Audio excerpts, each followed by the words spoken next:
Hey. Hey. Let's get it. Get it.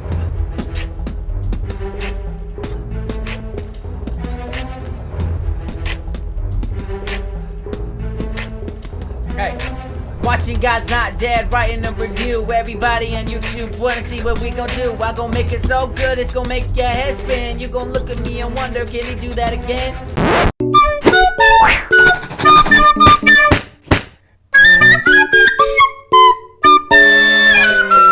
God's not dead, but the film franchise might very well be after this latest installment. I haven't really been a God's Not Dead fan since the beginning. I did not like the first film. I didn't really like the second one. The third one was actually my favorite out of all of them. It seemed kind of the less self-righteously stuck up and the most sincere out of all of them. And this latest one, I think I would kind of rank right below the third one. It's actually pretty decent when you compare it in the light of all of them, but there's still a lot of flaws with it. Now, I'm not one of those people who attacks God's Not Dead for its political message. I happen to be a Christian conservative who really agrees with a lot of the messages inside of this film. That's not what I want to attack it for. I know in Hollywood, if you dare to be conservative, you're basically asking for the firing squad. So you have this one YouTube over here, for example. Dear Heavenly Father, I know I have been a massive sinner lately. If you're going to teach me a lesson, don't make it the God's Not Dead movies.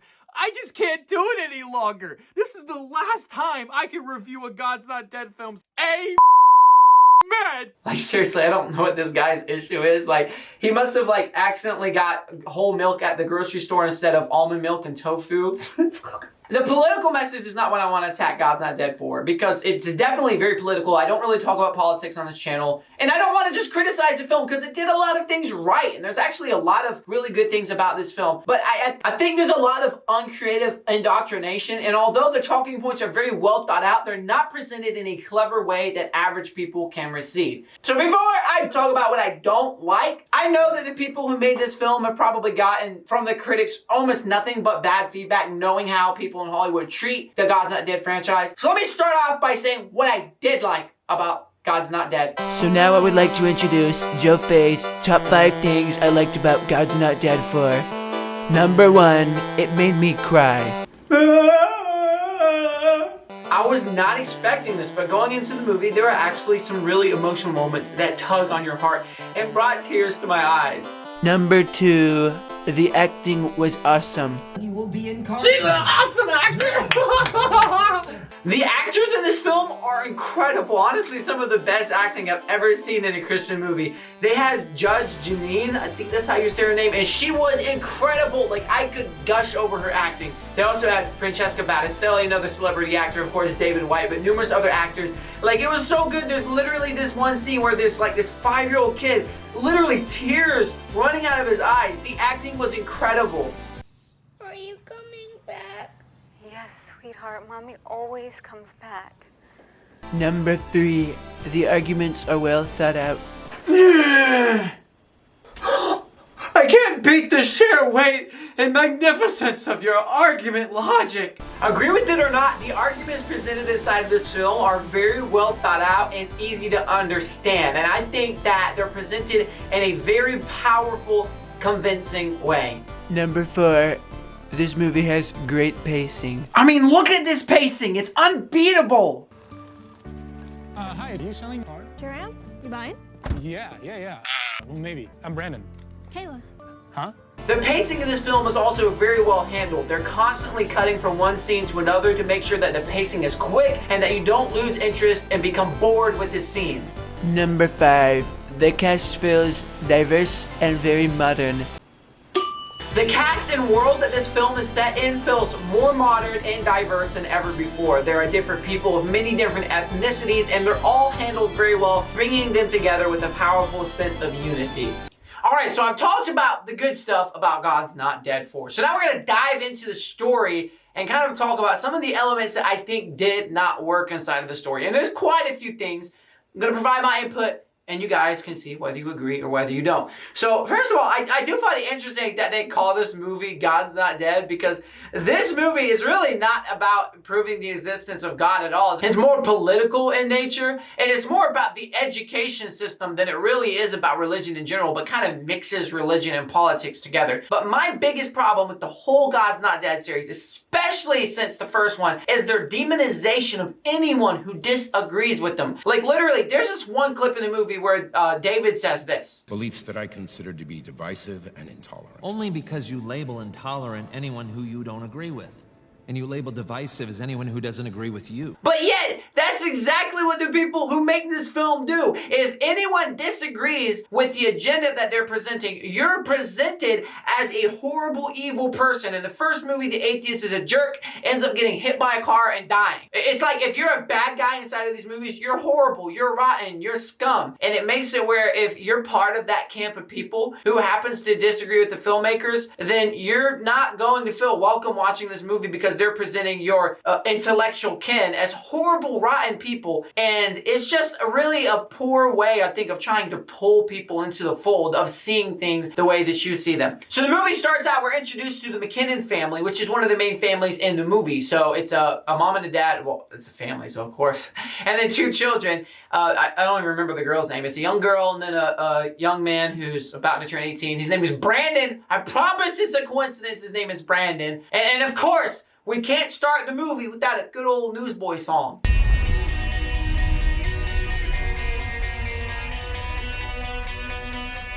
Actually, the family's really likable. Brandon is, of course, like one of the best characters in the film. He's actually funny, a really likable character. He might be one of the few characters in the movie that doesn't feel like he's in the movie just to advance a political message. Most of the other characters feel like they're not there so much because they matter as characters, but just because they can kind of preach to the viewer. And so he's a really likable kid. And so they're part of this homeschooling group that the church that David pastors is doing with all these different families involved. And it's really great. The kids come together, study, and learn about the Bible as well as other topics. I guess one kid over here is way too excited to be at school. Yeah, guys, let's get to work. What is he gonna be that excited about anything? So one day, out of the blue, comes in this horrible, rotten government person. And some inspector comes out of the blue to inspect their homeschooling environment. Instantly, she is portrayed as a horrible jerk. Take a look at her. And you are? Oh, I'm Reverend David Hill from St. Jude's. Our church helped found the co-op. My interest is only with the parents and with the children. Yeah, she's just portrayed horribly. I identify as self-partnered. Maybe I'm oblivious, like I didn't even know that was a thing. So basically, after this movie introduces one of the main villains and presents them as a horrible person, the homeschool group ends up getting a court summons because the inspector was not satisfied with their curriculum and wants them to be enrolled inside of a public school. This is an incident of kind of what I feel like is a fabrication of story. I'm sure this has happened somewhere in the United States, but I honestly doubt it's happened more than a handful, like a handful of times in extreme cases. Especially with this movie set in Arkansas, it's very unlikely that something like this would even happen in Arkansas. But they're summoned to the court. Judge Janine! Has there been some attempt at upgrading the curriculum? So they're summoned to the court, and they basically getting threatened by the judge, if you want to call it threatened, told that they have to either modify their curriculum or enlist their children in a public school, or they're going to be fined and incarcerated. I'd love to be one of the people in the prison where they go to, be like, Whoa, I'm in here for killing somebody, man. What are you in jail for? I wouldn't send my kids to public school. What? It all seems so extreme. Yeah, I guess I would be inclined to agree. So along the way, in between all the big dramatic moments of the film, we do get a good bit of character development with pre-existing characters and new characters. So Martin, the Chinese guy from the first film, and Aisha are also in this film. The two of them have kind of become really good friends and have a relationship, but not necessarily a romantic relationship, but it's really cool to see the two of them bond together. Martin is training to become a pastor and is kind of replacing that role that Jude used to hold as a friend of David. And it's really cool seeing the two of them work together. I really appreciate you coming along and keeping me company. Did you know that 2 presidents kept alligators at the White House? It's just sometimes I feel a little out of place being the only non-parent in the group. No way. I know, it's silly, but... There's a statue of Darth Vader's head on top of the National Cathedral. What? What? There's also a single mother named Taylor, one of the new characters who has a son inside of the homeschooling group, presents a really powerful argument in defense of homeschooling, believing that public schools won't be able to properly care for her son. And then along the way, of course, we get more of Brandon. He's like probably my favorite character from this movie. He's out car shopping and runs into the most unexpected of sellers. Hi, excuse me. Are you selling your car? Sure am. You buying? Yeah. Well, maybe. I'm Brandon. Kayla. Honestly, I feel like he's probably more worried about the phone number he'll get to go with that car than he is about the car itself. Well, I was just kind of wondering... If it's a good car? Yeah. It's actually an awesome car. I'd take her with me if I could. That's great. Wow, Brandon, you're just so good at asking if there are problems with cars. That is exactly how you're supposed to ask the question. Yeah. It's pretty cool because the two of them end up having a little bit of a relationship bud throughout the film. And Kayla ends up being Judge Neely's daughter, which plays later into the film, but I don't want to give any spoilers. But after this, back to the issue of the parents, David ends up getting an invitation by a conservative congressman who is part of a committee that's doing a hearing on the issue of education. And there's an opportunity for the parents of this homeschooling group to fly to DC and present their defense for homeschooling. So David ends up meeting with the congressman, receiving a challenge kind of on par with what we had in the first God's Not Dead movie. Show them that religious beliefs are supported through rational thought, with a basis on the U.S. law and tradition. I need you to make them understand that if they insist on trampling believers' rights, well, sir, they are in for a fight. Meanwhile, Brandon...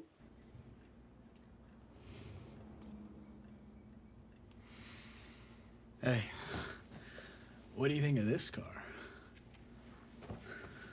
So at this point, the hearing actually starts and the parents and the different people come up to actually defend their case. And like I said earlier today in the video, they actually create some really good arguments, but I do have a couple problems with this part of the movie. And number one of those would be that this film relies heavily on what I would call creating arguments. You know, have you ever like planned for an argument with someone and you kind of imagine what you think you're going to say to them? Like they're going to say, yeah, and I'm going to come back with, oh yeah. I feel like all of us have done that at least once or twice. But when you're writing the script, you can make the people who oppose you say literally whatever you want them to say, whether that's actually what they would say or not. And then you can script yourself coming back with some amazing, brilliant comeback, making yourself look brilliant and like a genius, like the Albert Einstein of arguments. All right, so we're creating this short film about flat earthers, and our goal with the short film is to make them look as ignorant and stupid as we possibly can. So here's your script.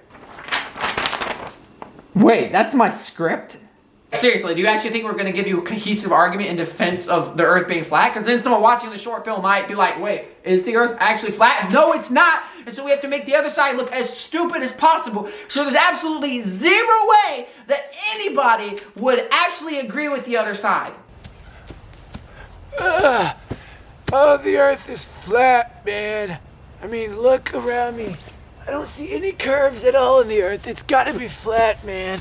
I felt like they could have benefited from having someone across the aisle actually help them write some of the dialogue in this movie and not demonize the people who disagree with them so much, where you can actually have a peer-to-peer conversation. Here's an example of how some dialogue is handled inside of the film. Benson needs to vet the witness list better. Hey, someone has to empty out the garbage cans, am I right? How much longer do you have to suffer through this? I got better places to be.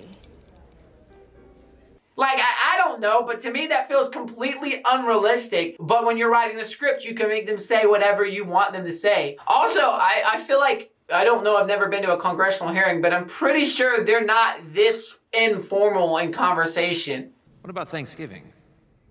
Excuse me? Thanksgiving, you know, pilgrims, turkeys, Native Americans. I'm familiar with the holiday.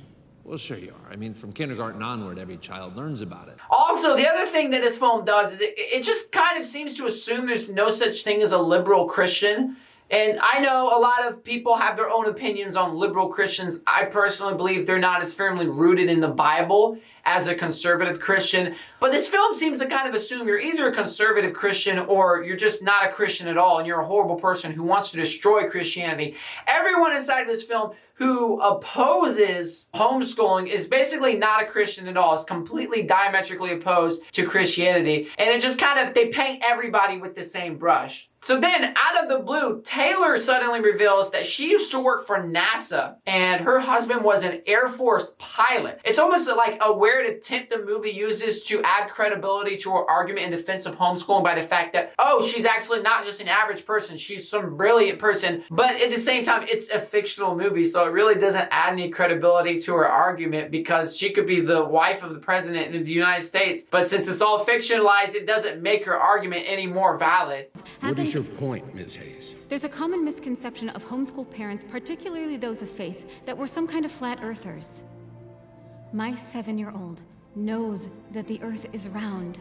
So Kayla ends up confronting her mother, Judge Neely, for the order she issued towards these homeschooling parents, which is a cool moment, but at the same time, it's a little bit weird, just because I know that the majority of children are typically even more liberal than their parents, in which case Judge Neely is definitely more liberal. And so you kind of wonder, if Kayla is conservative like this, where did she get it from? It kind of feels unrealistic. I'm not saying it never happens, but it's very rare that a child would be more conservative than their parent when their parent is the one teaching them the political views and values that they have. Homeschooling is separatist, elitist, and racist, Kayla. And I didn't raise you to challenge me this way in my own home. Actually, you kind of did. I like that. So the film at this point is finally counting down to the final moments. We do get a kind of behind the scenes shot where Congressman Benson talks to David one-on-one and has this really shallow conversation about how he's got this agenda to push and he's going to do it no matter what anyone says. I mean, earlier in the movie on the news, he had this to say. The country is just now beginning to realize that unity means winning under our terms. Frankly, everybody's tired of this stalemate. We're gonna get this done, with or without the help of our friends from across the aisle. And so now to David, he says, Do you really think anything you said in there is gonna have any effect on what we do? Don't you get it? We've already decided what we're gonna do. In a few minutes, we're gonna go back in there, we're gonna take a quick straw vote, and then we're gonna push this through just like we planned.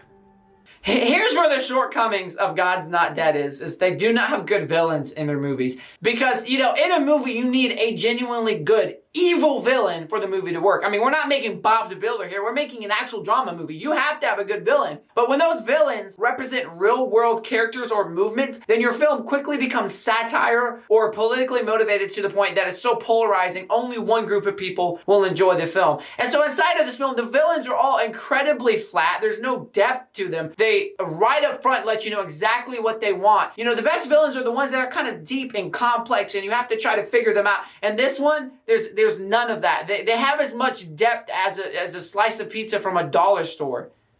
Yeah, I just made that one up. I'd be careful about going to war against God's church. Scripture promises the gates of hell will not prevail against it. This is not hell, Mr. Hill. This is Washington. Close enough.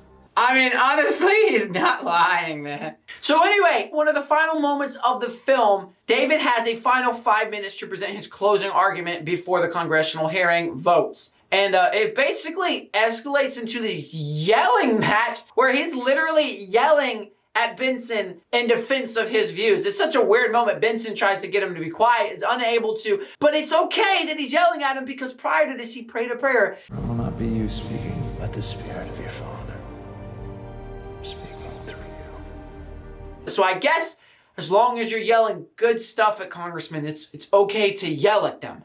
And so that's basically what happens through that course of events inside of the movie. It's very hard to make a movie like this as a drama movie and make it work. Unless, I do agree. If they made it a left-wing movie, it would probably be praised by the critics and it's attacked because of its conservative ideology. I mean, I feel like there's no level of cleverness inside of this film. One of my favorite verses in the Bible as it applies to entertainment is Matthew 10:16. It says, "Be wise as serpents and innocent as doves." You have to be clever with the way you present your message, like a serpent, but your message has to be innocent. Hollywood is clever, but they're not innocent. Christians are innocent, but they're not clever. And there wasn't really anything clever about this movie. The arguments are well thought out, but they were not presented in a way to be palatable to anyone who does not already agree with those statements. Anyone who does not agree with those statements is not going to watch this movie and be like, oh, you know what? They're right. Maybe one or two people, but I promise it's going to be far and few in between. So there's a lot of flaws with this movie. You'll enjoy it if you already agree with what they're saying, and if you just like movies that are full of deep conversation and not